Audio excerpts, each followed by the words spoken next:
sustituyen. Ahora nos toca tener a alguien de casa, la doctora Alejandra Alonso Olvera, y junto con el doctor José Luis Rubalcaba nos van a dar una plática sobre lo que es el estudio interdisciplinario de la pintura mural del proyecto Ekbalam. Nos da muchísimo gusto que vengan aquí a exponernos este proyecto tan importante, y pues no quiero decir más porque Alejandra la conocemos todos. Es una persona que lleva mucho tiempo estudiando, trabajando estos proyectos, y el doctor Rubalcaba, pues Isabel va a hacer la presentación, va a ser la moderadora del trabajo. Entonces, pues muy bienvenidos, gracias por estar con nosotros, y pues adelante. ¿Sí? Pues sí, muchas gracias a todos por estar aquí, y especialmente a los ponentes. Les voy a leer una breve síntesis curricular de todos ellos. Aunque solo están aquí Ale Alonso y el doctor Rubalcaba, también hay otras personas que estuvieron involucradas y pues no queremos dejar de mencionarlas. Alejandra Alonso Olvera estudió la licenciatura en Restauración en la ENCRIM y es maestra en Antropología y doctora en Arqueología. Actualmente es restauradora perito de la Coordinación Nacional de Conservación desde 1993. José Luis Rubalcaba es doctor en Física por las Facultades Universitarias de Nuestra Señora de la Paz en Bélgica. Labora en el Instituto de Física de la UNAM desde 1997. Victoria Isabel Lial es licenciada, maestra y doctora en Historia del Arte y actualmente es curadora de arte precolombino en el Museo de Arte del Condado de Los Ángeles.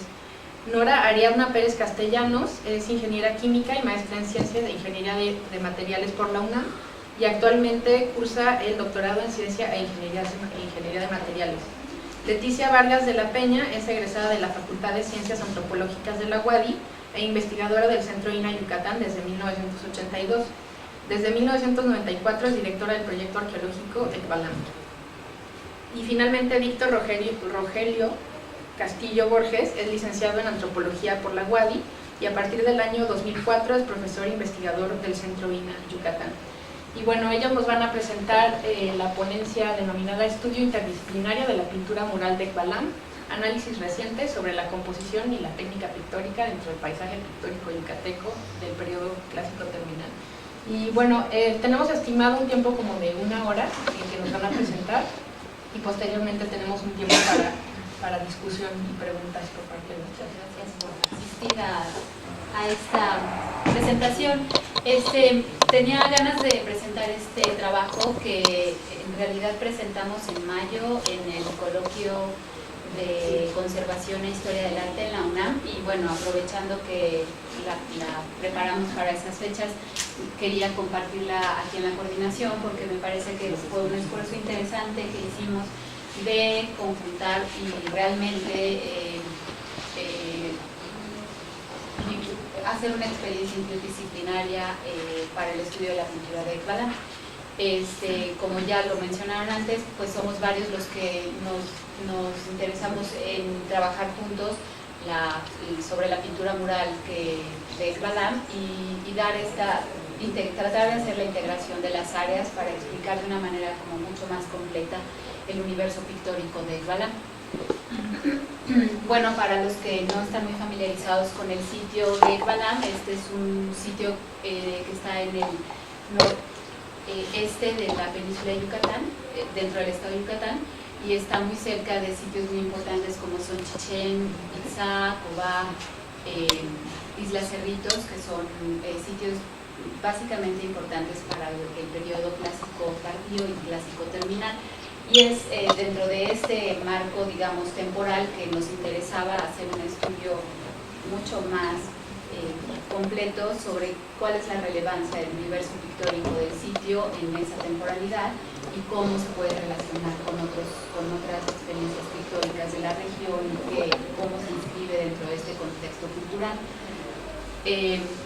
Los objetivos de la investigación fueron primero caracterizar los materiales constitutivos de la pintura, reconstruir la tecnología utilizada para realizarlo, caracterizar las composiciones y narrativas que forman parte del universo pictórico de una de las estructuras importantes del sitio, que es la Acrópolis, y establecer esta relación pictórica de Balam con otras tradiciones pictóricas de la región. Entonces escapaba un poco al primero objetivo de la investigación que se formuló en el 2003, que era únicamente caracterizar los materiales constitutivos y la tecnología pictórica, tratando de abrir un poco más abrirnos un poco más a ese universo pictórico de la región y cultural, ¿no? ¿Qué significa?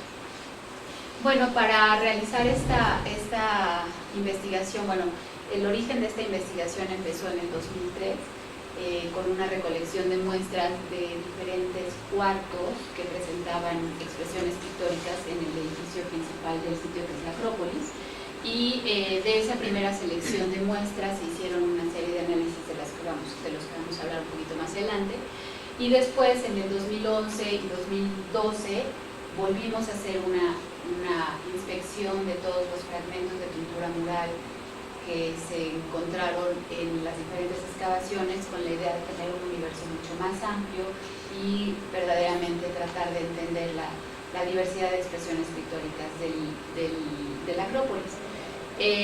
Los métodos utilizados, bueno, José Luis va a hacernos favor de hablar más a detalle sobre este punto, pero bueno, hicimos una serie de análisis desde el 2003 hasta el 2011 y 12 que son este grupo: la microscopía electrónica y óptica, la espectroscopía Raman, la difracción de rayos X, la espectroscopía infrarroja, la fluorescencia de rayos X y petrografía. Esto con la idea de que tener la mayor cantidad de datos y correlacionarlos de modo que lo que se escapaba en una técnica se pudiera recuperar en otra. Y estudiamos desde el 2003 una serie de fragmentos de los cuartos 11, 12 y 50, que eran los que tenían la mayor cantidad de vestigios pictóricos y de los cuales se podía tener una muestra más representativa. Sin embargo, no son los únicos que se pueden estudiar en el programa, de otros murales, incluso in situ, que también vamos a tratar, y que bueno, esta experiencia, un poco el resultado de esta experiencia es que queremos seguir estudiando otros elementos pictóricos y compararlos para tener también una visión mucho más panorámica de las expresiones pictóricas en la Acrópolis. Pero bueno, para empezar tenemos el análisis de estos cuartos ya avanzado. Este es el edificio de la Acrópolis, es un edificio tipo palacio, es muy grande, y los cuartos 11, 12 y 50 están señalados con las flechas, como pueden ver. Son etapas tardías de construcción en el edificio, que corresponden más o menos entre el 800 y el 900 después de Cristo, y sin embargo estos no son los únicos áreas de la Acrópolis que presentaban restos pictóricos. Este es un croquis en donde están indicados con los puntos rojos todos los elementos pictóricos que han sido detectados a través de la excavación, y como ven indica que la Acrópolis básicamente era un universo pintado, ¿no? O sea, era un espacio construido que era totalmente decorado bajo diferentes métodos y con diferentes funciones. Para entender este universo del que les hablo en el edificio, fue necesario tratar de clasificar estas expresiones y entenderlas bajo la función que cumplían y el espacio en el que se encontraban. Por eso las hemos dividido en varios grupos.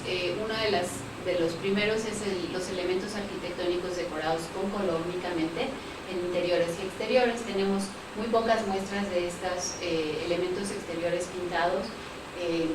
Uno de ellos es solamente una pilastra que es de color rojo, y en otras áreas de la Acrópolis se han encontrado pequeños pedazos, pero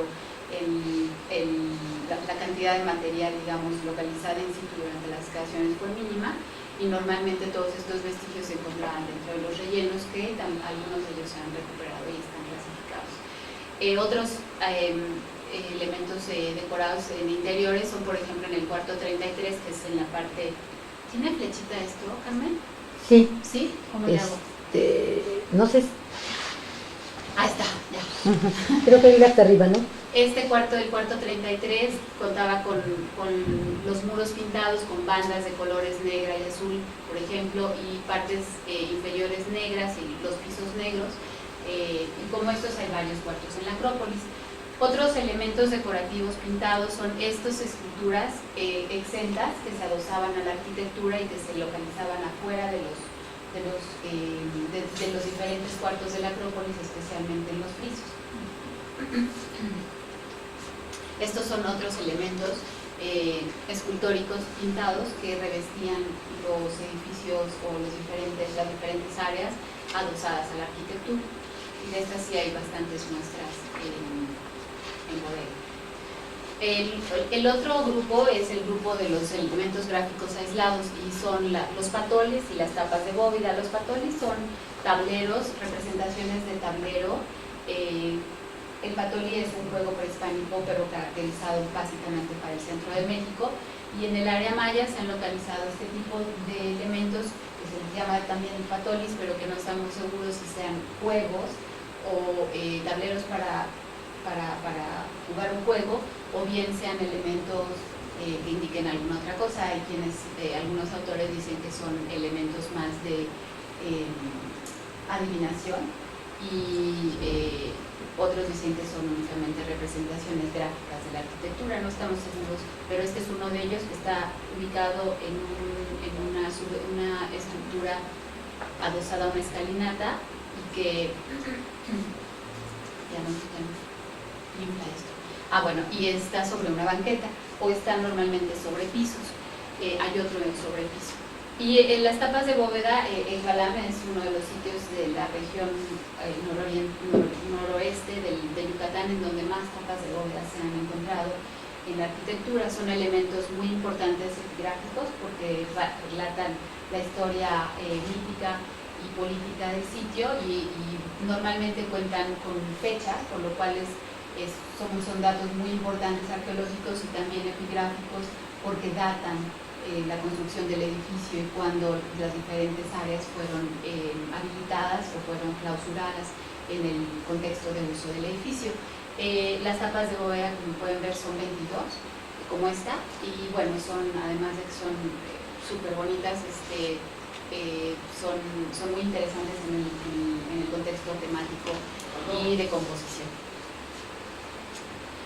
Bueno, el siguiente grupo de elementos pictóricos son los murales jeroglíficos. También el Balame es uno de los sitios raros del norte de Yucatán, porque cuenta con pintura mural que no es característica de esta región, es característica más bien de regiones más al norte de Campeche, del área Q, y son murales completos que se encontraron, especialmente los del cuarto 22 y 29, y fragmentos de otro en el cuarto 16, que no está incompleto porque fue destruido en tiempos mayas, pero son elementos súper importantes, cuentan historias de los gobernantes y de la política de la época, y tienen también fechas que aluden a eventos importantes. Entonces, no solamente desde el aspecto pictórico, los murales son no solo bellísimos, sino interesantes porque realmente cuentan con datos importantes, y entonces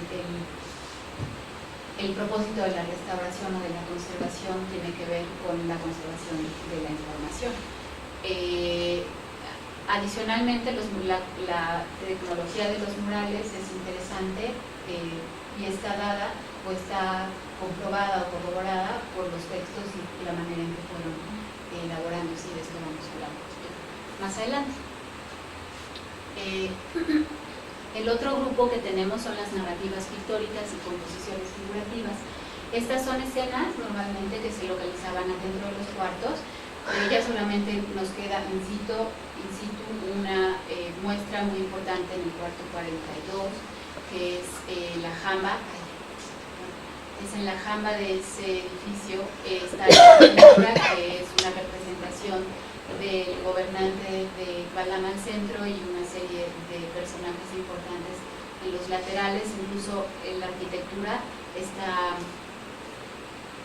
trazada en el dibujo, y bueno, es de una figura impresionante. Otros elementos de este tipo, figurativos y narrativas pictóricas, como les hemos llamado, están en el cuarto 50, y otros estaban en el cuarto 11 y 12, que son los que hemos analizado. Estas son expresiones totalmente diferentes a los murales jeroglíficos que antes les mostré y también a las decoraciones que recubren la arquitectura interior y exterior. Y lo mismo, bueno, tienen una función completamente diferente que, por ejemplo, las tapas de bóveda, ¿no? Entonces, estos son otros elementos del cuarto 50 y del cuarto 50.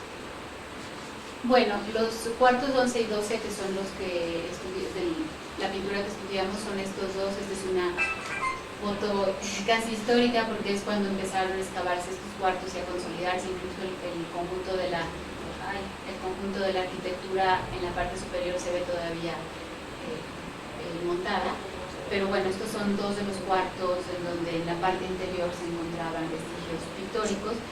Desafortunadamente, nada de la pintura que se localizó dentro de estos cuartos se encontró colocada sobre los muros, estaba mezclada con el relleno, pero suponemos y estamos casi seguros que no se trata de un relleno adicional al cuarto que fue colocado cuando otras etapas constructivas continuaron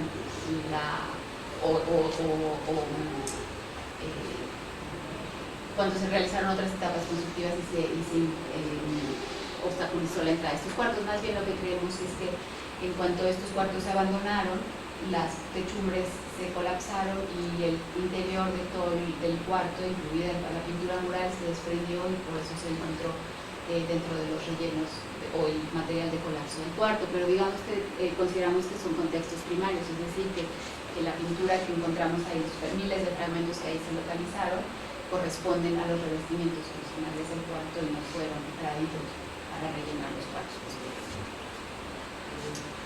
No tengo una foto del cuarto 50, pero bueno, está en el cuarto cuerpo. Algo importante que decir aquí sobre la manera en que se localizaron estos vestigios es que dentro del material de colapso y relleno de los cuartos se encontraron más de 5.000 fragmentos de pintura, entonces era un poco difícil creer que fragmentos de pintura habían sido traídos desde otro lugar para rellenar, por eso creemos que están en el contexto primario, a pesar de que se colapsaron.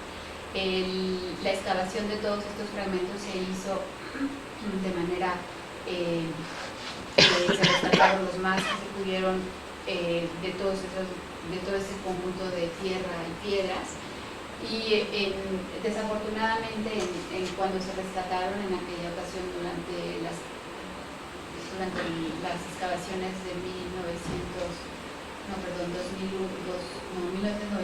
99, la mayor parte de los fragmentos se colocaron en cajas y se trasladaron al centro de Yucatán, y desafortunadamente se les aplicó un consolidante en la superficie para evitar que la pintura mural se erosionara.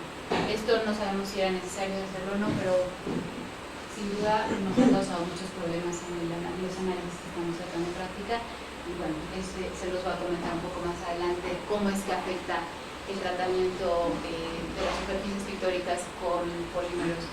En este caso creemos que se aplicó Movical en emulsión, pero no estamos por completo seguros.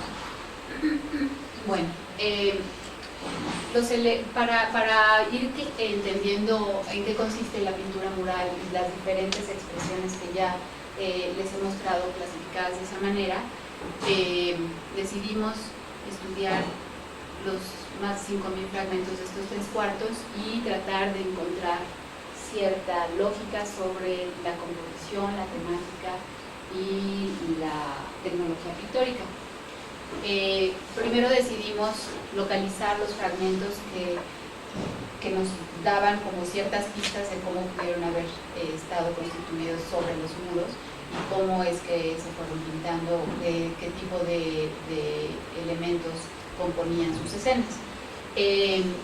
Determinamos los enmarcamientos de escenas, que es un elemento que los historiadores del arte consideran importante para datar y para clasificar el estilo, porque en otros sitios, como les había mencionado antes, las pinturas, sobre todo del norte de Campeche, muestran estos elementos de manera generalizada en una época más o menos, en un parámetro temporal más o menos definido.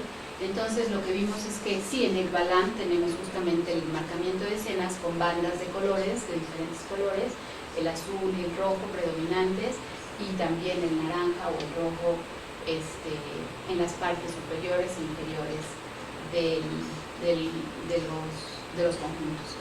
Esto es un elemento que los pintores deciden utilizar para marcar una escena principal y darle como peso.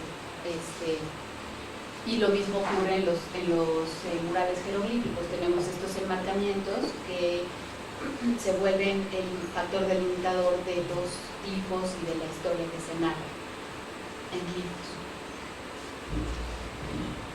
Después tratamos de clasificar de todos esos fragmentos los elementos figurativos y determinar qué tipo de elementos figurativos tenemos.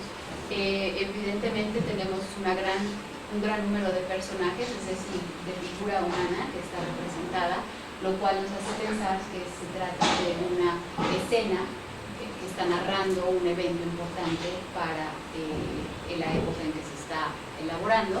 Tenemos restos de cuerpos, diferentes formas de expresar la figura humana, diferentes formas de representarla, la de lado y de frente, y diferentes maneras de expresar también los grupos o el nivel de estatus de los personajes a través del color de la piel.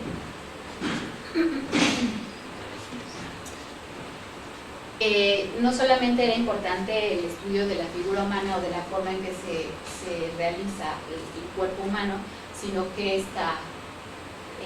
con qué está acompañado, y entonces determinamos también, hicimos una clasificación de los elementos figurativos que en general se pueden clasificar como atavíos. Son normalmente cuerpos que están bien ataviados de elementos importantes que básicamente tienen que ver con el estatus social de los personajes y con su importancia política. Entonces tenemos faldellines muy elaborados, tenemos escudos, tenemos brazaletes, tenemos sandalias, tenemos una especie de sandalia alta o de elemento que se coloca en la pierna baja. En fin, hay un número importante de estos elementos que pueden compararse con los atavíos que mostraban otras representaciones pictóricas en el área Pupa.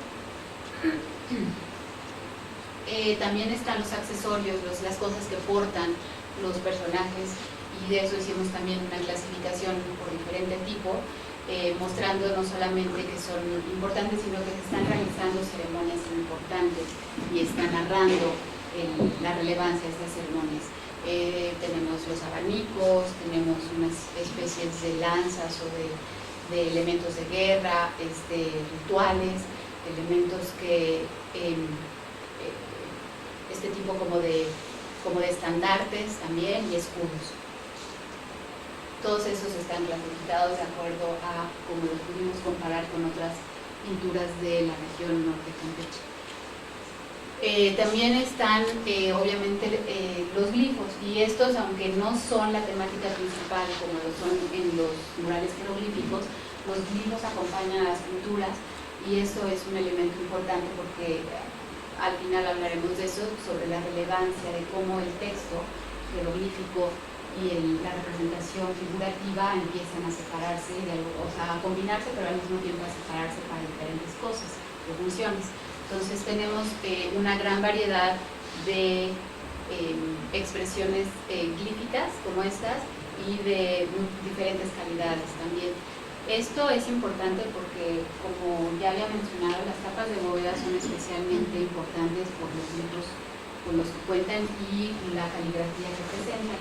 Entonces, estamos tratando de hacer una diferenciación entre la caligrafía dentro de estos cuartos, tratando de mostrar que probablemente eran diferentes artistas los calígrafos y los pintores, o no necesariamente se dedicaban a la misma cosa o combinaban tareas. Hay una gran variedad de expresiones glíficas que nos permiten identificar diferentes manos y diferentes formas de expresar la escritura. Eso también es importante cuando se habla de expresiones escritas, porque en general se generaliza sobre como los escribas, siendo solo un grupo muy homogéneo de personas que domina una técnica en específico y nada más, cuando lo que sí estamos viendo es que hay diferentes formas de expresar la escritura, diferentes formas de realizarla y probablemente diferentes habilidades. Bueno, sobre los materiales constitutivos. Antes de empezar sobre la parte técnica y tecnológica, me gustaría mencionar que la importancia de este trabajo, en mi opinión, es que realmente nos hemos podido conectar diferentes especialistas para tratar de interpretar desde una perspectiva mucho más amplia la cultura. Yo siempre he tenido la impresión de que los estudios tecnológicos y técnicos que realizamos los restauradores tienen una función muy particular, que es entender la tecnología para poder conservar el material que estamos tratando. Pero yo creo que en esta oportunidad hemos tenido el chance como de brincar a un diferente nivel de análisis y de integración de las áreas realmente para hablar de la cultura del Balam desde una perspectiva mucho más a detalle. Siento que otros estudios que se han realizado, incluso en el Balam, por otras personas y en otras experiencias de trabajo, tienden a ser súper generales o generalizar sobre la información, y en ese sentido yo estoy completamente en desacuerdo en tratar de hablar de una tradición pictórica regional o local sin tener realmente este nivel de análisis que podemos lograr varios especialistas, y de manera que el arqueólogo verdaderamente nos pueda proporcionar el dato arqueológico que necesitamos, el científico aplicado a la conservación nos pueda realmente brindar la información sobre los materiales constitutivos, y el historiador del arte, bueno, orientar en la parte estilística y de composición. Esa era la intención de juntarnos y trabajar obviamente para darnos información sobre la escritura. Entonces, siento que este trabajo es relevante por ese esfuerzo que hemos realizado, y de alguna manera los resultados que tenemos de alguna manera sí se contraponen a estas generalizaciones muy amplias que se hacen por el estudio de, no sé, 10, 15 muestras, que no realmente reflejan ese universo tan variado de la Acrópolis, que es, como presente, áreas muy amplias de la Acrópolis están decoradas de muy diversas maneras, ¿no? Que solamente con una serie de análisis o 3 o 4 no podemos realmente pretender entender solamente a través de eso, ¿no? Bueno, sobre los análisis de tecnología y de materiales constitutivos, evidentemente la metodología para analizar la pintura no tiene nada de sofisticado en términos generales, porque obviamente estamos tratando de entender la composición de los estratos, la diferencia entre los diferentes estratos de soporte y pictóricos. En cuanto al soporte pictórico, hemos visto que tenemos normalmente un soporte blanco, que está formado por un enlucido muy fino, que está a su vez colocado sobre un aplanado más rugoso y otro mucho más rugoso. Normalmente son 3 o 4 diferentes estratos, pero el más fino es un enlucido muy fino, muy lucido y muy pulido, y que probablemente no solamente sea una capa de carbonato de calcio, sino que pudiera haber estado mezclada con algún otro material que le permitiera justamente esa figura en la textura y homogeneidad en la superficie. Sobre este aplanado blanco se colocan normalmente las capas de color y los trazos en línea que delimitan las figuras.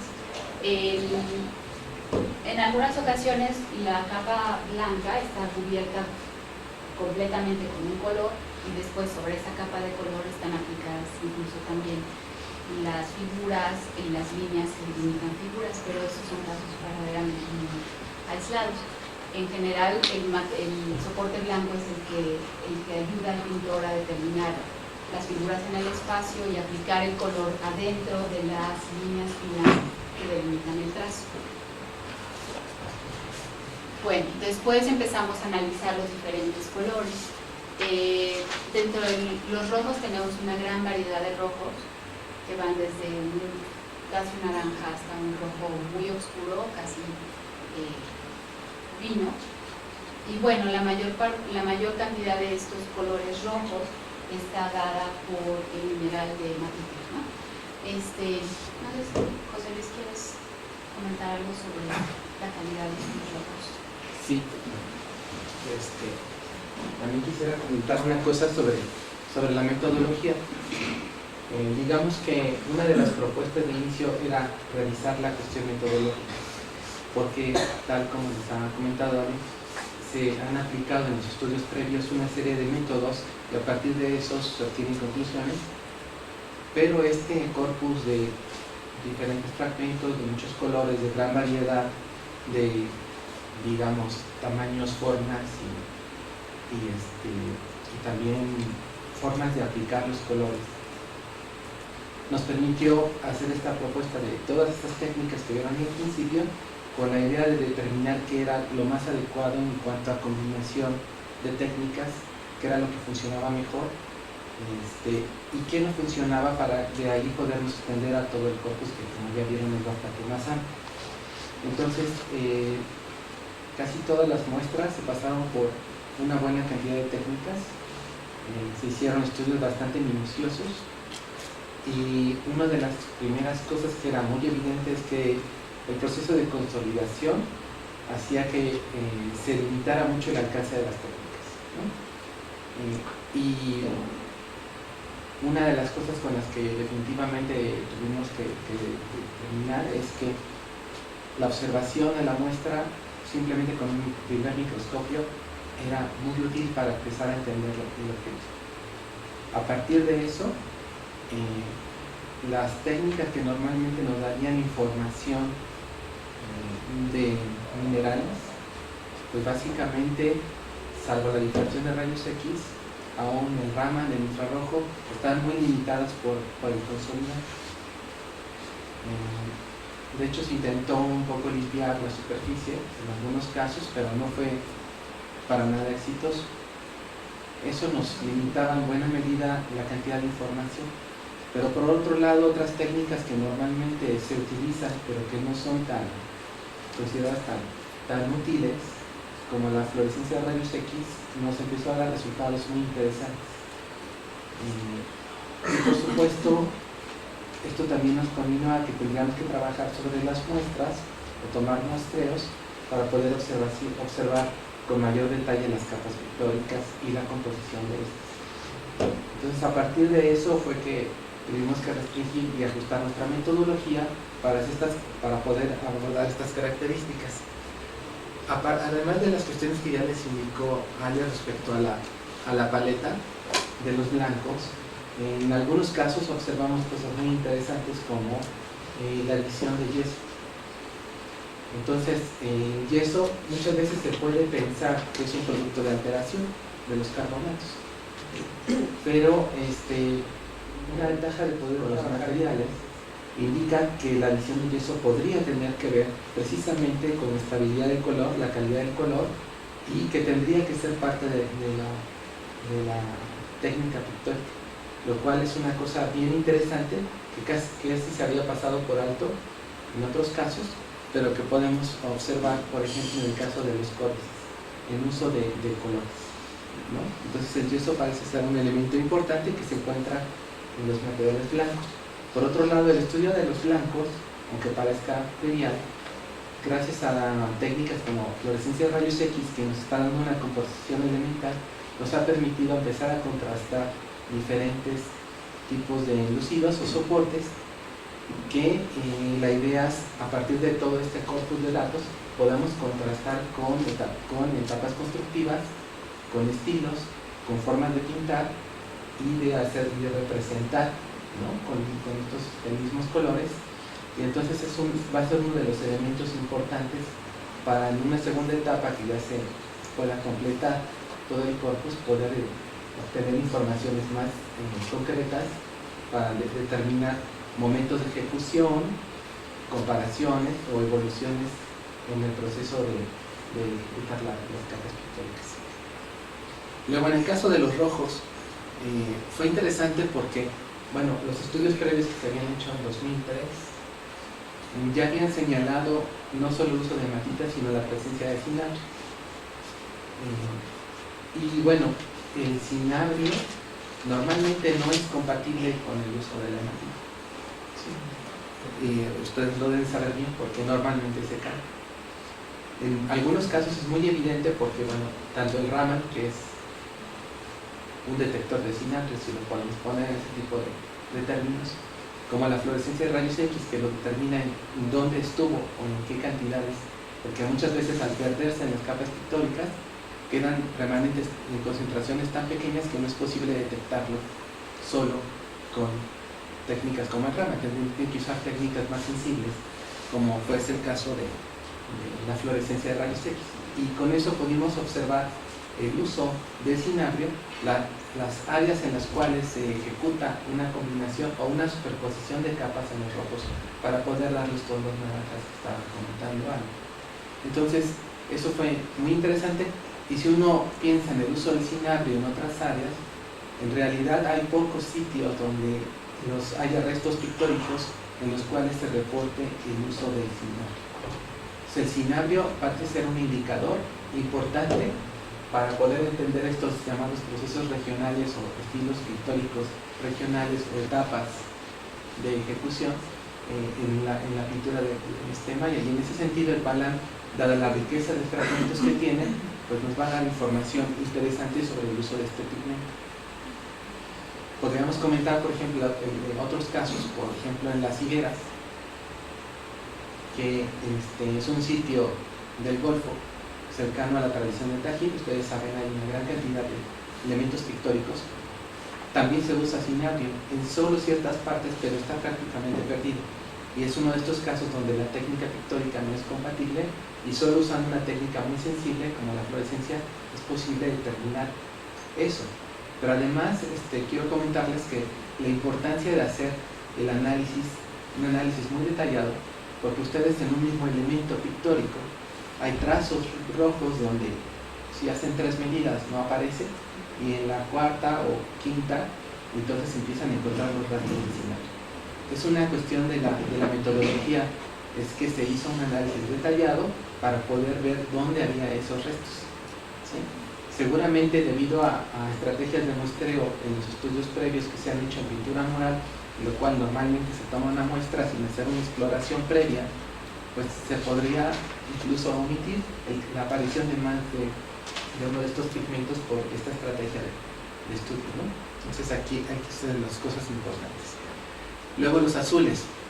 En el caso de los azules, pues yo diría que en prácticamente la totalidad de los casos apareció el azul maya, las evidencias del uso de una arcilla para fijar el color azul, y una cosa interesante es que, bueno, pues saben ustedes que dependiendo de cómo es el método de preparación, la cantidad de índigo que se utiliza en la preparación del azul maya, la calidad de la arcilla que se utiliza para fijar, pueden ustedes obtener una gran cantidad de tonos de color, ¿no?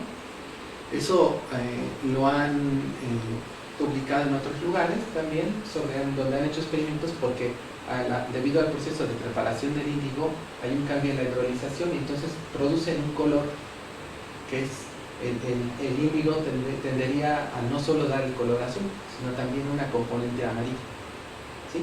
Y eso es una cosa interesante, porque de hecho el índigo se puede detectar por varias técnicas, pero no es posible detectar ese componente amarillo, que es el que daría esa tonalidad verdosa que muchas veces se observa, que es el de hidroíndigo, y que definitivamente también es un indicador de tecnología, ¿no? Tenemos que refinar, pero aparentemente estamos viendo el uso de diferentes arcillas para obtener un color azul o un color más verdoso, ¿sí? Entonces eso también sería un indicador tecnológico interesante, que no es el único caso en el cual está empezando a aparecer este tipo de preparación. En el caso de los verdes, que son estos tonos, lo que nosotros observamos es esencialmente un material orgánico, como les comentaba. No hemos encontrado ni verdes de cobre. En algunos casos podría haber una tierra verde. Un problema de poderlo diferenciar es que las concentraciones de estos colores estarían en cantidades muy pequeñas, pero básicamente son materiales orgánicos, que les comentaba además del verde. Bueno, sí que el verde ha sido uno de los colores más difíciles de caracterizar justamente por esta naturaleza tan ambigua, ¿no? Sabemos si es parte mineral y parte orgánica, como el índigo o el azul, pero sí las capas de color, aunque son muy cubrientes, son un poco densas. Entonces es como muy extraña su naturaleza y sí ha sido como muy complicado. Por otro lado también la mayor parte de las veces aparecen mezclados con otros colores como el amarillo, por ejemplo, superposición, y eso es algo que se ve casi en todas las muestras que hemos analizado, la superposición de capas, no solamente indicando que por la superposición se lograban diferentes colores, sino que los artistas sabían perfectamente que al poner una capa sobre la otra iban a lograr cierto tono y a una cierta vibración, ¿no? Entonces, tecnológicamente es una decisión, digamos, intencional. No se trata de diferentes capas pictóricas de diferentes episodios pictóricos, como podría ocurrir en otros sitios. Y eso es muy claro porque los trazos, por ejemplo, que delinean las imágenes están siempre en la parte superior o en la parte inferior de estas capas de color, y los rellenos de estos colores están entre las líneas de color. Entonces, por eso no nos tenemos diferentes episodios pictóricos. Es una etapa muy corta en la que las pinturas se elaboran y no hay tiempo para que se retoquen o se cubran con otras nuevas. Normalmente se ocupan espacios vacíos al lado de estas capas pictóricas ya colocadas, si es un episodio diferente y se marca, digamos, una distinción muy grande. Pero bueno, continuando con el verde, creo que es uno de los casos más interesantes, Sí, ¿no? claro, porque además este uso de amarillo puede ser tanto a nivel de un mineral, podría ser estos óxidos de hierro en diferentes formas, pero además podría ser un amarillo orgánico, ¿no? Entonces aquí es una cuestión que no es tan evidente y es una de las preguntas abiertas en cuanto a la producción de colores en el área maya, así que realmente hay todavía mucho que hacer en este caso, que es precisamente ¿no? Casi siempre uno observa los óxidos de hierro. Está aquí arriba, pero de pronto como que se okay. olvida. Ajá. El óxido de hierro y bueno, ese sería el caso fácil, pero hay otros usos de colores amarillos de naturaleza, un color muy intenso, muy brillante, que consideramos que es orgánico. Dado que se usó consolidante, normalmente las técnicas que nosotros podríamos emplear para hacer una primera identificación, pues no funcionan, ¿no? Entonces tendríamos que establecer una estrategia de muestreo en los casos en los cuales se observa la presencia de estos amarillos para poder tratar de determinar su naturaleza, ¿no? Y también un trabajo de arqueología experimental para poder tratar de reproducir estos colores y poderlos identificar, que de nuevo es como decía, es otro de los temas de gran importancia, porque la técnica, como ven aquí, ahí está muy claramente la capa pictórica, la técnica es muy difícil de estudiar debido a la presencia de los consolidantes. Para eso, antes de hacer diferentes análisis el año pasado, Mari Carmen Castro nos asesoró en la limpieza o la eliminación por medio de microemisiones del consolidante. Aunque la verdad es que visualmente sí ha ayudado muchísimo esa limpieza controlada con microemisiones, solventes, mezclas de solventes con las microemisiones. A la hora de hacer los análisis, la fluorescencia misma del consolidante que estaba digamos, en la red de las capas, pues evitó ver, ¿no? Y detectar los materiales constitutivos. Entonces sí es como muy triste tener este problema cuando la riqueza de técnica de colores es tan variada. Y bueno, otra cosa que quería mencionar es, por ejemplo, en el caso de esta muestra se ve claramente lo que hablaba José Luis sobre la metodología. Todos esos puntos que ustedes ven azules sobre la muestra del lado izquierdo son el mapeo que se hizo de la muestra y así como esta tenemos 80, ¿no? Que como él dice, reporta diferentes resultados y es de esa única forma que hemos podido realmente estar seguros de la superposición de diferentes colores e incluso de pigmentos tan distintos y tan poco compatibles como menciona bien la máquina, ¿no?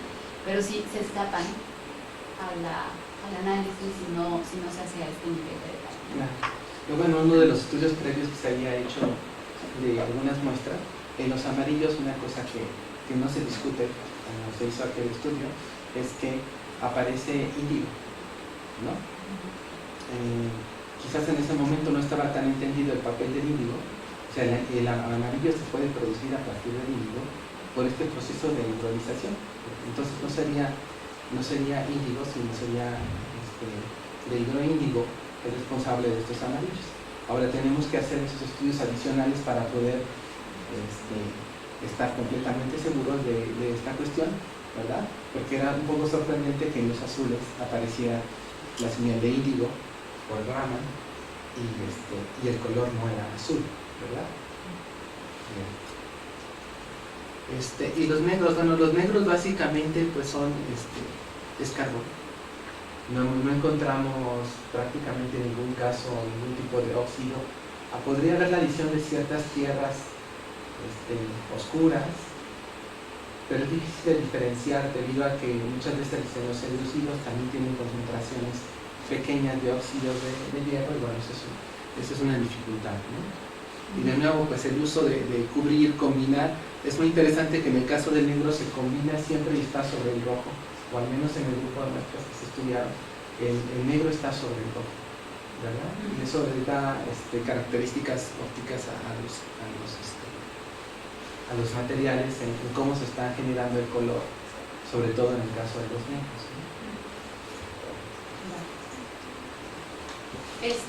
Bueno, eso es en cuanto a la parte en cuanto a la tecnología pictórica, lo que hemos detectado es que, dadas las condiciones del enlucido y los cortes estratigráficos que se realizaron desde el 2003, todavía tenemos una serie de cortes estratigráficos de esta 2011 y 12 que tenemos que observar en el microscopio. Lo más seguro es que estemos observando una técnica al seco, ¿no? O sea, o más bien un temple. Dudamos mucho que se haya realizado este tipo de representaciones al fresco porque no hay una permeabilidad del color dentro de las capas del enlucido y además sabemos que hay diferentes aplicaciones en diferentes etapas dentro de la técnica, ¿no? O sea, primero se delimitan las figuras, después se rellenan con color, después de que se aplica un color se vuelve a aplicar otro color, incluso hay hasta 2 o 3 capas de capas diferentes de color que producen por efecto de óptica un color especial. Entonces estamos seguros y en otras expresiones pictóricas como los murales jeroglíficos, especialmente el del cuarto 29, es muy claro que se trata, por ejemplo, de una pintura al temple porque esa pintura fue realizada en 3 etapas diferentes. Las 3 etapas están bien clasificadas por las fechas. Los pintores o los escribas que llegaron a pintar pusieron datos y pusieron las fechas en que entraron. Entonces tenemos 3 etapas diferentes que evidentemente no hubieran podido realizarse en una pintura al fresco, tendrían que haber colocado totalmente otra vez un enlucido sobre esa pintar y ese no fue el caso. El caso fue que pintaron una escena primero, posteriormente lo taparon, cerraron el cuarto y después en una etapa de virtual abrieron el cuarto, entraron, pintaron otra escena, pusieron la fecha, cerraron el cuarto y después de una tercera etapa. Incluso ya los calígrafos de esa época ya no estaban escribiendo, ya no eran calígrafos, ya no conocían el sistema de escritura, ya únicamente estaban copiando libros de otras partes que no hacen ningún sentido, no es escritura, pero es básicamente la recuperación de un sistema de símbolos que consideran importante, aunque ya no tienen ninguna, ya no son un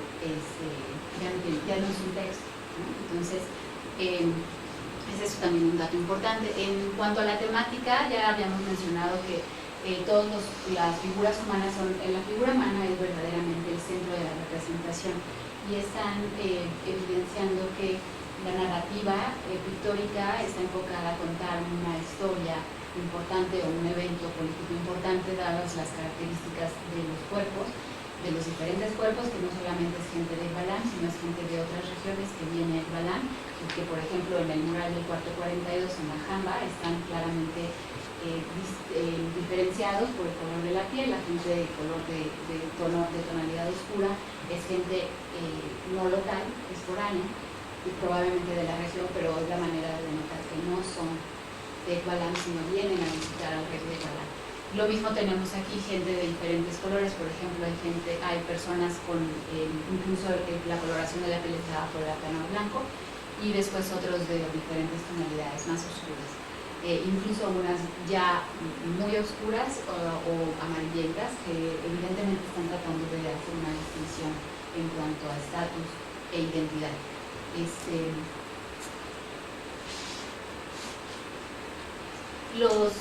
La paleta cromática, como ya habíamos hablado, es bastante amplia y como decía José Luis, habla de una verdadera sofisticación en el trabajo pictórico. Los pintores tienen acceso a diferentes materias primas, no sabemos si ellos manufacturan sus propios productos o ya los reciben manufacturados, pero lo que sí sabemos es que en esa época, en la región, se están moviendo materiales muy, muy valiosos que están siendo adquiridos por los pintores. De alguna manera se han planteado varias hipótesis, incluso por ejemplo para el color azul. Se ha dicho que el color azul se manufactura, o sea, lo hacen los pintores al momento antes de pintar, pero es una cuestión ritual. Entonces, esto se ha explicado por un arqueólogo, Arnold, que dice que por ejemplo en Chichén los pintores están haciendo un ritual de preparación de pigmento usando los incensarios, usando los materiales en el momento, lo están preparando y después incluso arrojan parte de esos materiales al cenote de Chichén, y es como se ha sabido que esos materiales tenían una función ritual. No sabemos si lo hacen o no en el Balam de esa forma o ya les llega el producto y ellos solamente lo utilizan. Lo que sí creemos es que, dada la forma tan sofisticada en que los materiales están mezclados y la especie de experimentación que estamos viendo en la mezcla de colores y en probablemente las diferentes técnicas que están usando para aplicarlos a un muro en diferentes momentos, creemos que ellos tienen las materias primas a la mano y las están mezclando de manera como ellos quieren. Ese dato quizá pueda nada más estar soportado por la idea de que tenemos muchos amarillos diferentes. Son todos amarillos, pero hay variedades de tono. Entonces pueden ser diferentes momentos en que se preparan o incluso experimentaciones. Lo mismo con el verde, hay diferentes tonalidades de verde. Y bueno, la parte, digamos, del detalle, ¿no? En que el escriba siempre, o la persona que escribe los libros, se ha considerado siempre una persona de mucho más abolengo o estatus que el pintor. En el Balam yo creo que el pintor tiene el mismo estatus porque tiene una calidad de línea muy impresionante, bueno, ahí pueden ver, pero también una definición y una precisión en la aplicación del color que no es fácil de lograr si no realmente se conoce el arte, ¿no? Para hacerlo.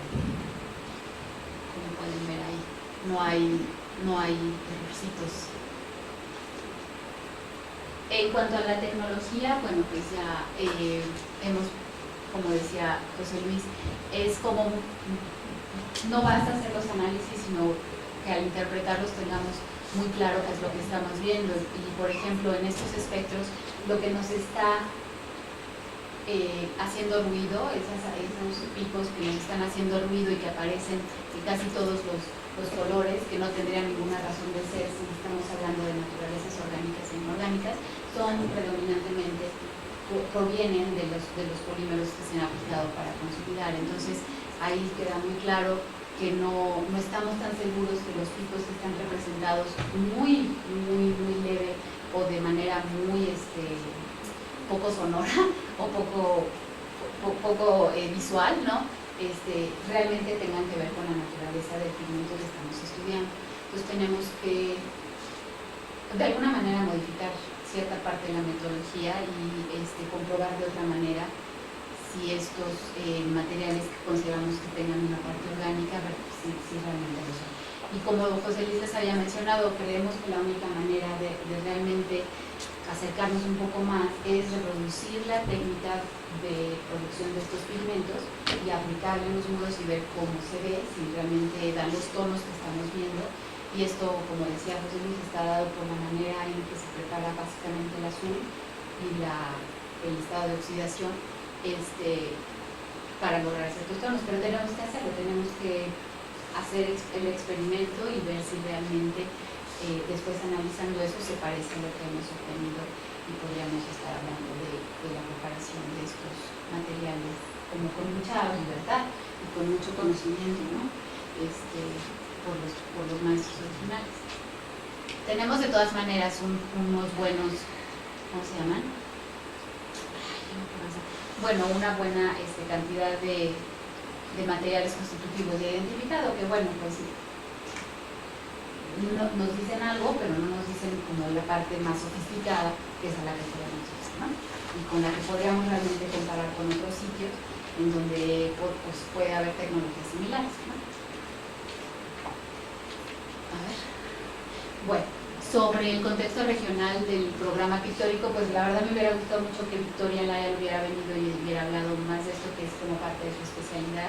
Ella es historiadora del arte, pero bueno, hemos hablado mucho entre nosotros sobre la forma en que se narran las historias históricamente en la región y cómo Ekbalam es como sacado de contexto en la región en la que está, porque no se parece a ningún otro sitio alrededor. Después lo que vemos en Chechen es parecido como imitado de esta tradición histórica. De hecho se ha comentado ¿cómo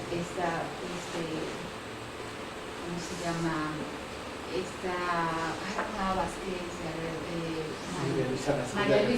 María Luisa Vázquez, que ha hecho otros estudios tanto en Chichén como también en Ekbalam, dice que los pintores de Ekbalam son los que se fueron a Chichén, en cuanto Chichén toma prominencia y Ekbalam es abandonado, las élites de Ekbalam abandonan el sitio, y entonces transmiten esta forma de narrar historias a través de la pintura. Pero bueno, esta tradición pictórica es mucho más antigua y de mucho más tradición en la parte norte de Campeche. Tenemos, por ejemplo, en Ichmac, estas series de procesiones de guerreros y de danzantes y de grupos de élite que están enmarcadas en sus bandas de colores. Están, por ejemplo, el Cosplay y muy parecido a la forma en que se estilaba en Ekbalam. Entonces sí hay sin duda una tradición regional que está compartida y no sabemos exactamente si eran los pintores los que se trasladaban de un lugar a otro o cómo se transmitía, pero sí está presente en Ekbalam, a pesar de que es un sitio muy norteño, ¿no? y que parece no tener tanto contacto con los sitios del sur. Incluso hay estas formas de retratar a los personajes de una manera muy libre, muy novedosa, muy diferente a la que en la pintura de otros sitios se hace, pero que recuerdan un poco a estas representaciones de los vasos Coise, que tienen esta libertad de movimiento y de colocar diferentes planos, personajes en diferentes planos. Eso es muy novedoso para la época y además para un sitio tan lejano al área de Campeche, a la época. Entonces, y bueno, los elementos que portan básicamente les dan la identidad, que son los músicos, por ejemplo, ¿no? Están ahí con sus instrumentos y que son escenas que eran más de esta talla como de las cortes, que ya en el norte de Yucatán no se vivieron con tanto esplendor como en el sur, en las tierras bajas. Bueno, en cuanto a la forma de pintar, también vemos que hay una similitud en cómo se hacen las formas para representar los elementos de vestimenta, los atavíos y los cuerpos, y también los elementos simbólicos, que son formas, por ejemplo, la forma en que se representan los dioses o los elementos que acompañan a los dioses, que también tienen que ver con estos sitios del sur del norte de Campeche. Y ahí pues está como muy evidente, ¿no? y las formas en que estilísticamente se representan los objetos también son muy parecidas. Por ejemplo, ahí está el fragmento de Ishma, donde están los abanicos, bueno, estos elementos que portan en las cabezas y los abanicos que traen en las manos son muy parecidas a las formas que se ven en el Corán, ¿no? O sea, sí hay una similitud en cuanto a la forma de trazarlos y a la disposición en el espacio y el manejo de la línea, etc., ¿no? Pero de todas maneras en el Kalam, aunque se parece mucho a estas otras expresiones, también tiene parte de innovación. Y en cuanto a eso, bueno, tenemos estas formas que no solamente están tratando de pintar una superficie, sino están explorando el volumen. Y estas son una de las expresiones que más nos llaman la atención, son talados o son una manera de generar un volumen calando el aplanado, ¿no? Y es como una especie de transición entre la parte pictórica en dos planos a la tercera dimensión, que después se expresa de una manera mucho más rica y con más libertad en las esculturas. Las esculturas que les presenté al principio pues son cuerpos exentos completamente, están pintados de una manera muy libre también, pero digamos que esta es la parte de transición entre una cosa y otra, y nos llama mucho la atención porque es como explorar el volumen desde otra perspectiva y calar los aplanados y dejar estas formas como en relieves y al mismo tiempo pintadas, ¿no? Entonces, otra cosa importante también es que todas las narrativas están relacionadas no solo con eventos políticos, sino con eventos bélicos. Y esto es una cosa que caracteriza así a la región del noreste de Yucatán. Es una área en donde en el terminal se ve una expresión bélica muy importante y los artistas están incorporando a las temáticas. Entonces, todos los elementos, muchos elementos de guerra, pudimos identificarlos en los pequeños fragmentos, hablando de que, bueno, están viviendo una época un poco violenta y al mismo tiempo están incorporando todo este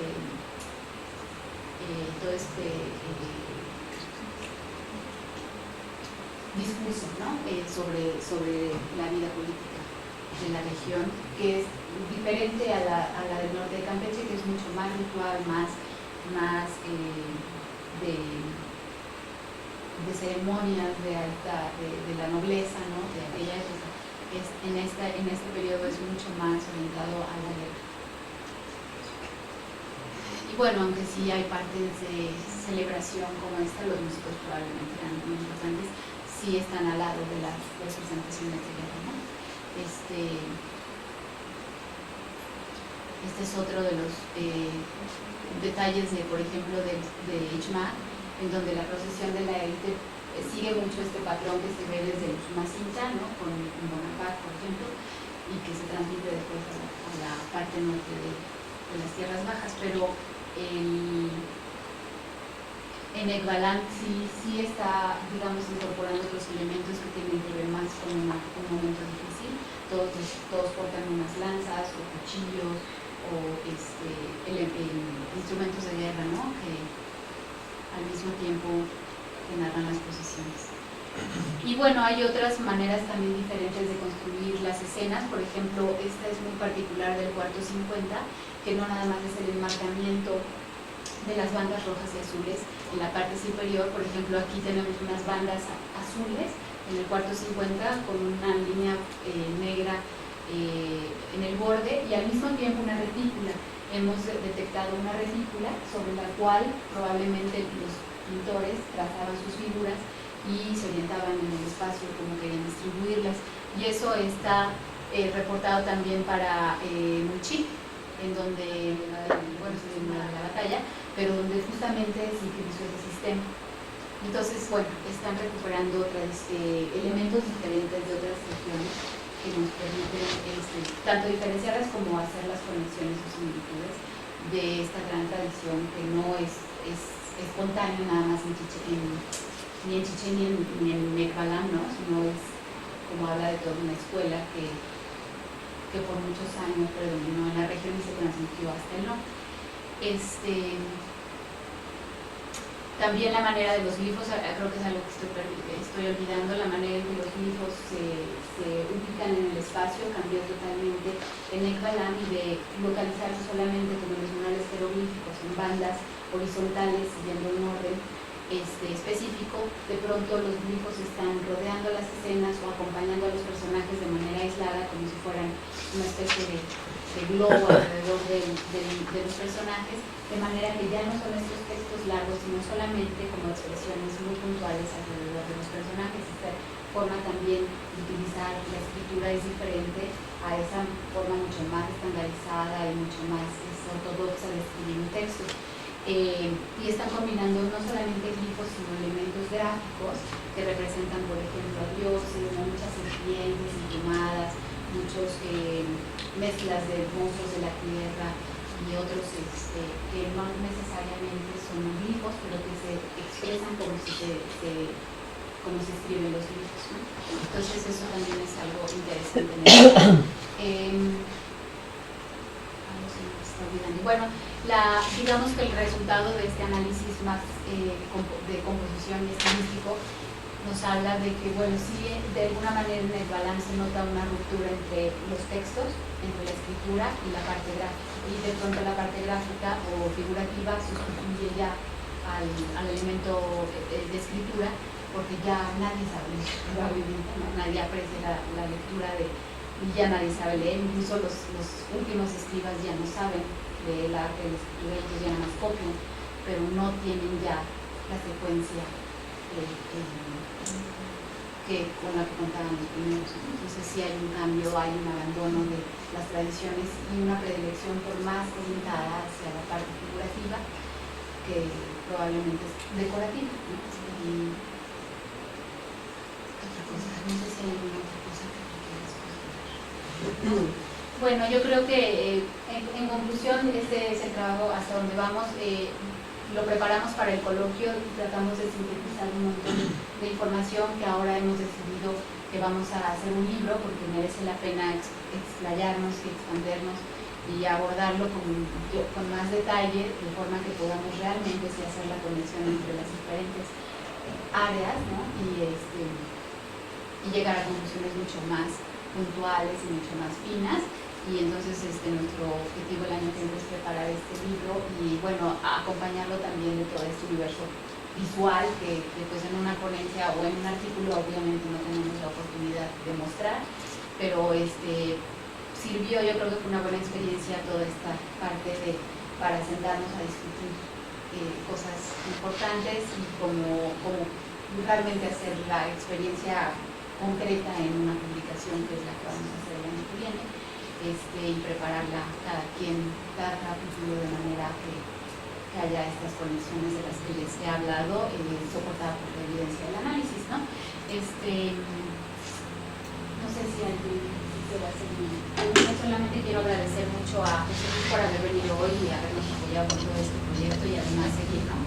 Que tenemos que mostrar incluso todos los otros elementos pictóricos que no hemos analizado, los murales jeroglíficos, las esculturas pintadas, los muros pintados al interior y al exterior, y de alguna manera ya sería todo ese universo. También quiero agradecer a Nora, que aunque no está aquí, nos hizo favor de compartir un póster que presentaron en el Congreso de Arqueometría, ¿verdad? Internacional de Arqueometría, en agosto, y que está aquí afuera como resultado del análisis de técnicas de análisis. Está aquí afuera si quieren echarle un ojo. Y bueno, a los arqueólogos que nos han, la verdad es que sí nos han dado un montón de información sobre los contextos, la manera en que se encontraron y muchos datos que solamente en excavación puedes ver y corroborar. Y lo mismo al epigrafista Alfonso de la Cadena y Victoria Laer, que compartir esta información y tratar de integrarse, ¿no? Como a este universo desde la conservación, básicamente. No sé si hay alguna pregunta o cosa que quieran preguntar. Yo tengo dos preguntas. Bueno, primero felicitarles porque es padrísimo y creo que va a ser súper útil, bueno, para los resultados que están buscando y además para hacer metodología, o sea, para establecer una metodología, porque sí, o sea, al ver esto sí te das cuenta que yo creo que la mayor parte de la investigación que se ha hecho de caracterización de pinturas murales pues como muy limitada, ¿no? O sea, que sí sabemos que el rojo es matita y tantán, ¿no? Y como que se ha ido igual más por tratar de buscar los aglutinantes o algo así, que por como meterlo todo en un contexto, ¿no? Que eso es súper rico. Y pues que podamos empezar a hacer muchas comparaciones, ¿no? Entre distintos sitios y demás, está padrísimo. Y ya así como más concreto, que quería preguntar si, por ejemplo, en lo que contaban de los rojos, que son hematitas mezclados con cinabrio, o sea, hablan como de superposición de capas, pero no sé si en algunos casos, como en este, se mezclaban los pigmentos, así como hacemos nosotros para tener el verde, mezclamos un azul con un amarillo, o si en ese caso también eran siempre así como veladuras de distintos colores, y esto de la incompatibilidad de que uno se caiga es como, o sea, por incompatibilidad, no, o sea, como que no lo acabamos de Sí, no todos los pigmentos se pueden usar mezclados, como en el caso de una paleta, digamos, europea, porque hay reacciones o porque simplemente para fijar en este caso el cinabrio necesitas una aglutinante, ¿no?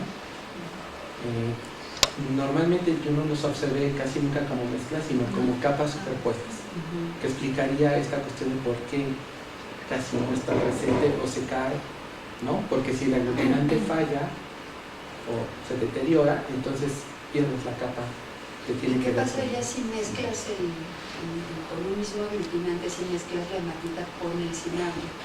¿Reaccionaría y cambiaría de color? No creo que haya ningún tipo de cambio de color, aunque no está tan estudiado, porque bueno, habría que revisar un poco los tratados de pintura europea, donde habla de por qué sí son o no compatibles y por qué no, porque tiene que ver más bien con el medio, que es el medio que puede favorecer o no una alteración del rojo de la matita. Pero lo que sí es importante aquí es si están separados, o sea, si ves la capa, porque ves el tono diferente. Y lo que están tratando no es lograr un tono mezclando los dos, sino esa vibración entre el naranja muy prendido del cinabrio con un rojo mucho más apagado y más como muy cubriente, muy oscuro.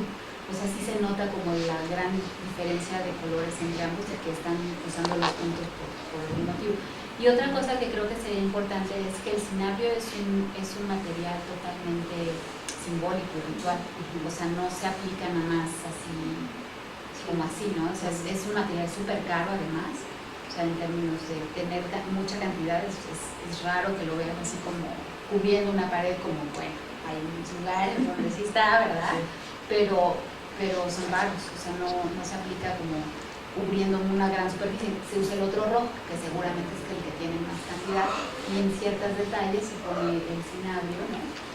Seguramente para denotar. Puede ser que estaba como los personajes importantes o en alguna cosa que querían resaltar. Sí. Resaltando ciertas cosas.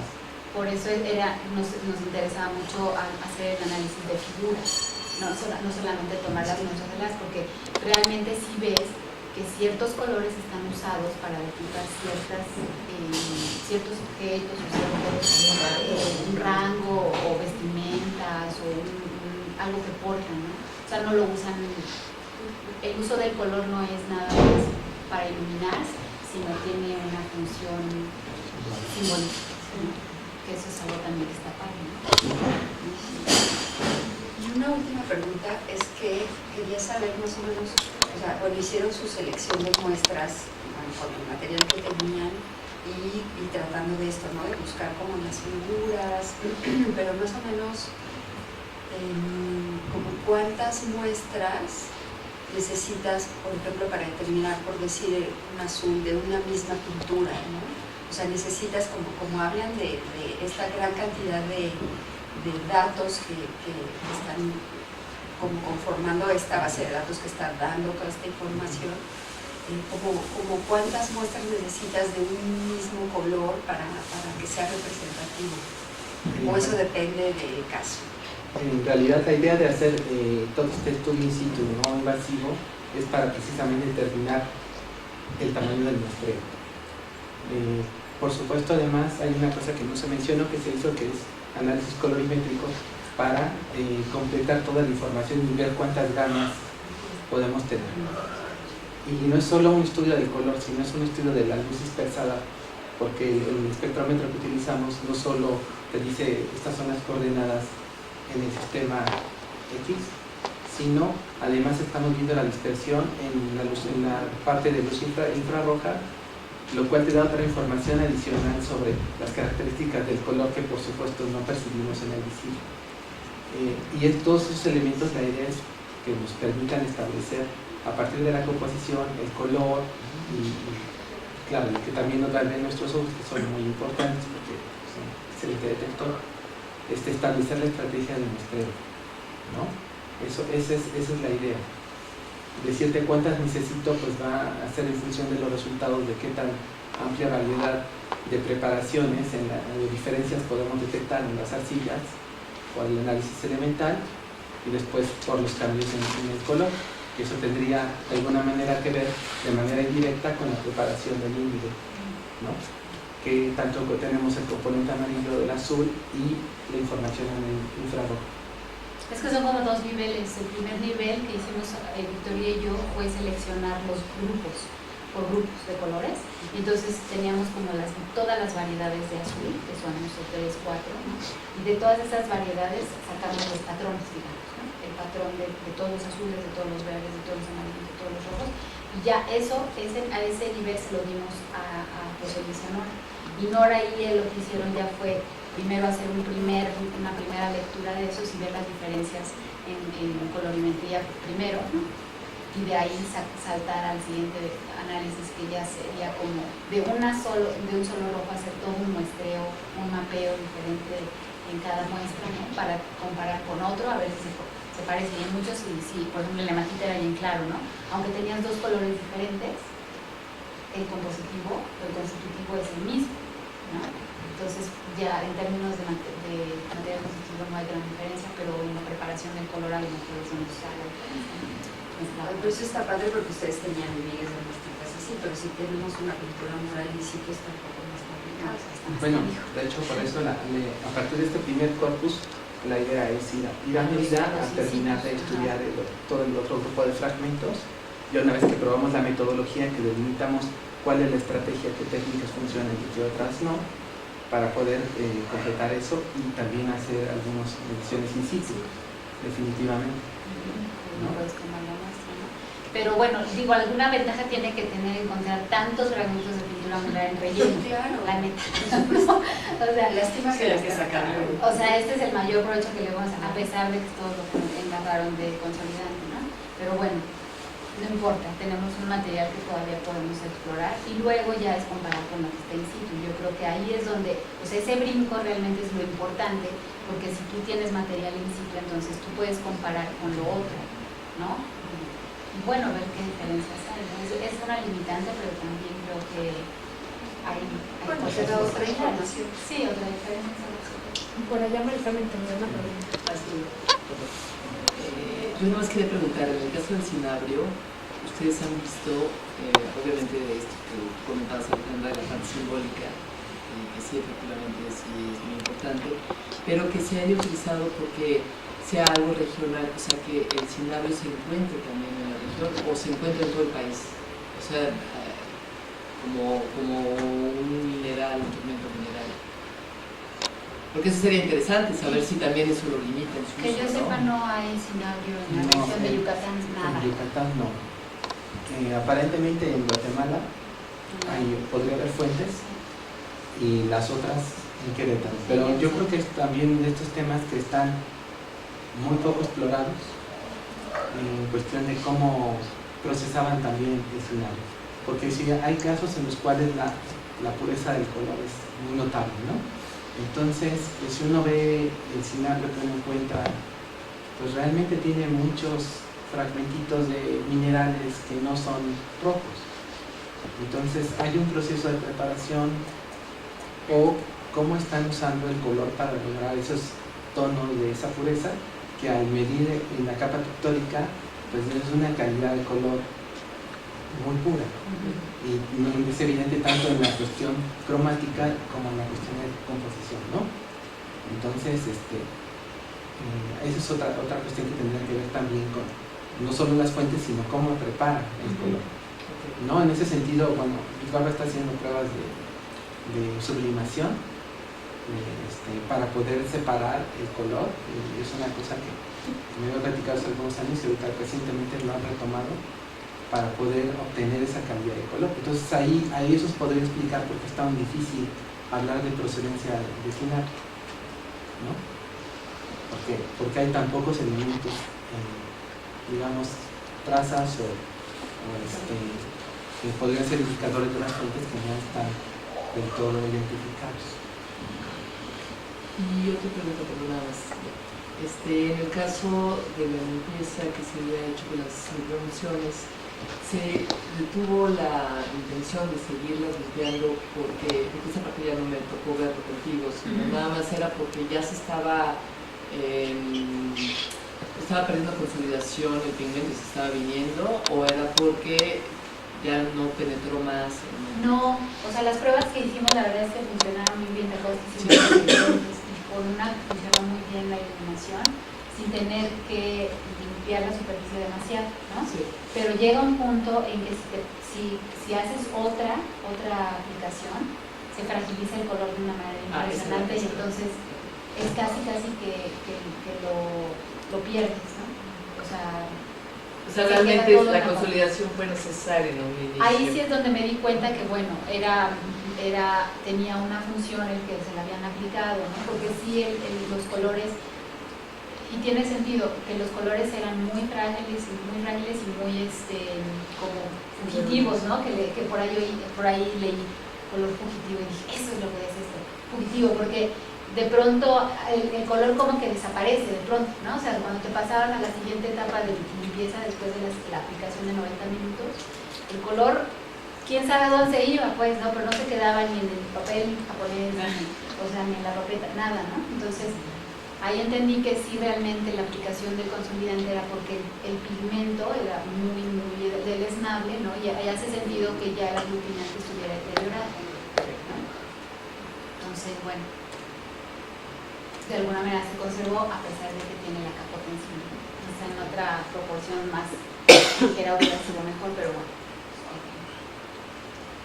¿Y encontrado alguna diferencia técnica entre la pintura de exterior e interior?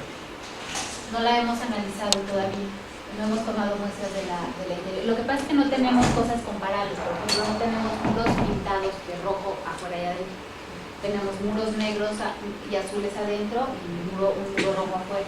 Pero tampoco tenemos esa gran variedad. O tenemos pedacitos muy chiquitos, pero no sabíamos si todo el muro estaba pintado, era un sojo, ¿no? Pero todavía no hemos llegado a ese nivel de análisis. Todavía no las muestreamos. Porque evidentemente son tan poquitas las que están in situ que sí ha sido un proceso también de convencernos y convencer a los arqueólogos de tomar muestras y analizar. Pero lo vamos a hacer, el año que entra lo vamos a hacer. Y lo que va a ser interesante es comparar eso con los materiales de las pinturas figurativas, ¿no? O sea, las narrativas figurativas, porque a lo mejor para los exteriores están usando la limita, ¿no? Y no estas cosas tan elegantes, ¿no? Y yo tengo otra pregunta de la retícula que mencionan en las figurativas. ¿Cómo la detectaron o de qué manera es visible? Es que ya no puse la foto, pero es que se ve perfectamente. Ahí eran como no sé, como 3.000 fragmentos de ese cuarto, entonces sacamos todo y hay unos muy grandes y entonces empezamos a ver las líneas. Son muy sutiles, pero se ven, es una línea azul y a veces tiene una línea roja primero y luego azul. Y empezamos a armar y son cuadros como de 15 centímetros más o menos, que están ya es muy sutil el color, muy bajo, pero se ve perfectamente que está trazada una retícula. Entonces no sabemos si a lo mejor lo que están haciendo es haciendo la retícula y esperar que el mismo color se deteriore, se decolore, ¿no? Por oxidación o por algún factor, digamos, externo, y luego y que les dé tiempo de pintamiento. Entonces ya no lo ves cuando ya está cubierto de todos los colores, ya no ves esa línea. Gracias. Tengo dos preguntas. En cuanto al consolidante ese que le pusieron a los fragmentos, no sé, no altera el color original y entonces estén haciendo alguna medición de colorimetría interpretando que son dos colores diferentes, pero en realidad el consolidante hizo, o sea, ¿qué tanto de repente les pueden estar metiendo el pie? No, seguro. No sé. Claro, se Las tornan saturaciones. amarillentas. Ajá. Ahora, la intención de hacer las mediciones precisamente y de limpiar fue quitar un poco ese aspecto. Otra cosa que produce es una superficie muy brillante, lo cual dificulta ciertos registros, ¿no? Pero no es tan grave, me parece. O sea, tan grave. no es que haya un cambio de color, más bien de saturación de color. O sea, es amarillo y es amarillo, pero la saturación de color es mayor cuando tienes un consolidante que cuando no lo tienes, pero el color, digamos, es Todos los fragmentos están consolidados con... No todos, salvamos unos que no, que se les escaparon y de ahí recuperamos información y comparamos información con el otro. Había mucha fluorescencia. Y el sistema de limpieza no es, tampoco lo hemos explorado tanto, o sea, sí produce mucha fluorescencia cuando lo analizas, pero a lo mejor está prácticamente, a lo mejor si modificamos la manera de limpiar y tratamos de sacar todo el solvente que tenemos incluido después de limpiar, a lo mejor podríamos disminuir esos picos tan enormes que son alcohólicos. Por otra parte, bueno, si comparamos los que están consolidados, solo en ciertos casos detectamos que los espesores son bastante más gruesos de lo que se ve en el promedio. Eso se ve por las otras técnicas que creemos. El Raman te dice, tengo una capa suficientemente gorda de consolidante de tal manera que la detecto perfectamente y todo eso, ¿no? Esa es una forma de evaluar el espesor del consolidante para poder diferenciar hasta qué punto te pueda separar o no un cambio en el color. Y por el otro lado, en todos los otros casos va a ser un error sistemático, porque todos los van a tener, entonces van a cambiar de forma relativa similar y entonces no va a ser tan determinante, ¿no? Yo tengo una pregunta. No sé, va a haber algún momento del proyecto en donde reconstruyan todo el mural Eso será padrísimo. y lo pongan? O sea, ¿esa es la idea final? ¿O? Sí, la idea, bueno, tenemos varias ideas. Una sería llegar a ese nivel que yo dudo que lo alcancemos porque no tenemos todos los fragmentos. No está completo y no tenemos tanto tiempo en la vida. Pero no, y otro es que elijamos partes que podemos reconstruir, que pudiéramos reconstruir, ¿no? Y hacer por lo menos una exhibición de ese material, ¿no? Para que la gente lo pudiera ver. Más de museo.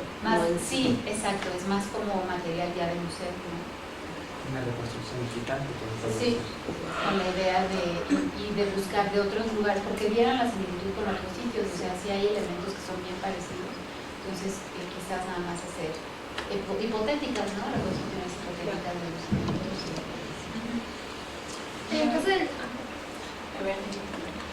el caso de los amarillos, ¿cuál fue el elemento posiblemente encontrado para hacer que el anil virara hacia el amarillo? No tiene que ver tanto con un elemento, sino con el proceso de oxidación del índigo en la preparación del azul. Entonces tiene que ver más bien con eso, porque según entiendo, está más bien en la extracción y en la preparación del azul, no tanto en la preparación ya del color mezclado con la arcilla. Porque según entiendo, a la hora de que se hace todo este proceso de remojar la planta, la extracción, la temperatura, el tiempo de batido, todos esos serían factores importantes para determinar, a fin de cuentas, la coloración que obtiene. Entonces ahí es mucho trabajo de investigación. Sí, es totalmente experimental, por eso sí necesitamos hacerlo, porque si no lo haces, ¿cómo vamos a saber, ¿no? Que corresponde, los materiales son los mismos. O impurezas de lo que se agrega para todo el proceso de preparación. De la retícula, las dimensiones, si las más o menos. No, o sea, los cuadros de la retícula son más o menos, digo, habría que cerciorarnos bien, ¿no? Y medir exactamente así y hacer un promedio de todos los que tenemos, pero son más o menos entre 12 y 15 centímetros del cuadro. ¿Y los utensilios y las herramientas para pintar? Sí, para pintar. ¿Han encontrado No, lo que queremos hacer, por ejemplo, es hacer un análisis de la cerámica encontrada dentro de los cuartos que estaban en los cuartos de la Acrópolis, porque son cerámicas normalmente no utilitarias, sino cerámicas de estatus, digamos. Hacer un análisis de los residuos que están en esas cerámicas, a ver si de purita casualidad tenemos alguna preparación de algún pigmento ahí, pero pues eso no lo sabemos, ¿no? Y los pinceles o los instrumentos que usaron para pintar, suponemos que son pinceles, ¿no? Pero no sabemos qué tipo de pintura. Bueno, pues si ya nadie tiene alguna otra pregunta, yo iba a preguntar precisamente del amarillo mayo, pero lo que falta es el trabajo experimental. Sí. ¿Pero alguna otra técnica analítica? Bueno, en principio, de lo que he leído, está el amarillo maya, pero puede haber otros tantos colores amarillos puros, digamos, orgánicos, que no están identificados. Y bueno, ahí la cuestión del trabajo experimental, de probar con las plantas que podrían corresponder a alguna forma de extracción del color. Ese es otro proyecto, ¿no? O sea, hacer un trabajo etnográfico, ¿no? Ir a buscar las plantas que... Porque sí, la gente de la región sí sabe de las plantas con las que haces una tintura amarilla, ¿no? Para teñir, por ejemplo, textiles o cestería, ¿no? El agave lo tiñen y lo tiñen con plantas, como en Oaxaca. Entonces, habría que hacer ahí un experimento y ver cómo se comporta eso pintado en un nudo, porque a lo mejor... O cómo se fija. O cómo se fija con una pigmento. Pues muchas gracias a Alejandra Alonso, a José Luis Rubalcaba y a todos los autores que más pudieron venir, y gracias a ustedes por